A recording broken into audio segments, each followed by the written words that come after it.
స్వతంత్ర భారతపు మొట్టమొదటి న్యాయశాఖ మంత్రి, బడుగు బలహీన వర్గాల ఆశా జ్యోతి, అంటరానితనపు మచ్చల్ని తన మనసుకు అంటకుండా ఈ దేశపు రాజ్యాంగ పితామహుడిగా ఎదిగినటువంటి ఒక మహా మనిషి అయినటువంటి డాక్టర్ బిఆర్ అంబేద్కర్ గారికి జన్మదిన శుభాకాంక్షలు.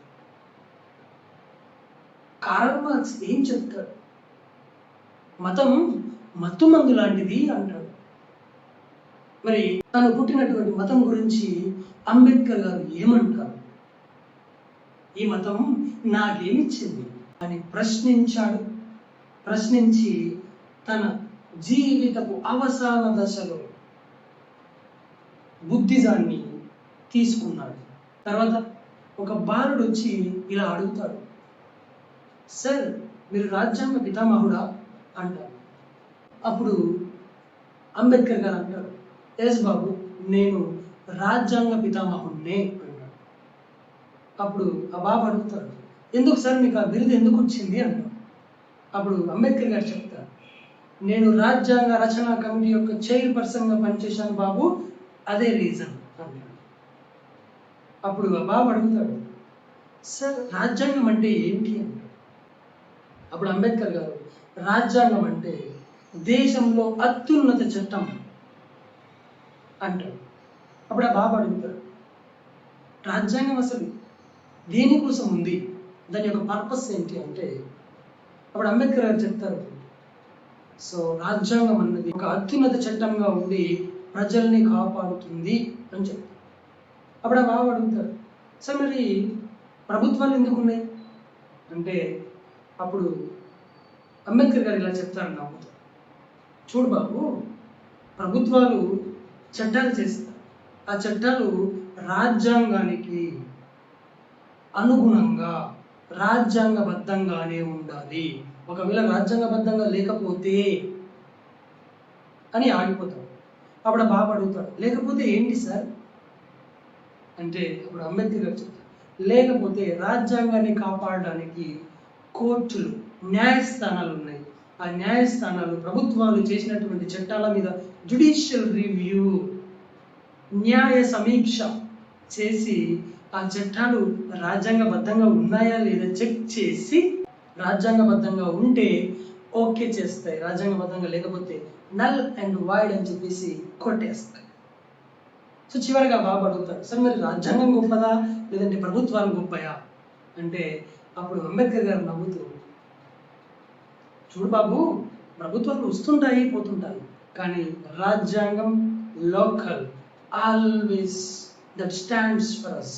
మనకు స్వాతంత్రం వచ్చినప్పటి నుంచి మనల్ని గైడ్ చేస్తూ వచ్చింది, మనల్ని ప్రెసెంట్ గైడ్ చేస్తుంది, అండ్ ఫ్యూచర్ లో కూడా మనల్ని గైడ్ చేస్తూనే ఉంటుంది. So that is a beacon of hope for us అని చెప్తాడు ఆ బాబు. తర్వాత, సార్ మీరు ఈ సమాజానికి ఏదైనా సందేశం ఇవ్వాలనుకుంటున్నారా అని అడుగుతాడు. అప్పుడు అంబేద్కర్ గారు, ఇప్పుడున్నటువంటి ఈ జెన్జీ జనరేషన్ మాలాంటి వాళ్ళ మాటలు ఎందుకు వింటుంది, సో నేను సమాజానికి సందేశం ఇవ్వాలని అనుకోవడం అది నా అమాయకత్వం అవుతుంది అని చెప్పేసి అంటారు. అప్పుడు ఆ బాబు అంటారు, సార్ మీరు అలా అనుకోకూడదు, మీలాంటి వాళ్ళ మాటలు విని మారడానికి ఎంతో మంది రెడీగా ఉన్నారు, సో దయచేసి ఈ సమాజానికి ఏదో ఒక సందేశాన్ని ఇవ్వండి అంటే, అప్పుడు అంబేద్కర్ గారు ఓకే బాబు అని చెప్పేసి చెప్తారు. ఫస్ట్ది, సామాజిక సమానత్వం లేని ఆర్థిక సమానత్వం వ్యర్థం అండ్ అర్థం లేనిది అని చెప్తారు. అంటే కంపల్సరీగా సామాజిక సమానత్వం అనేది ఉండి తీరాలి. Social equality is totally equally important like economic equality.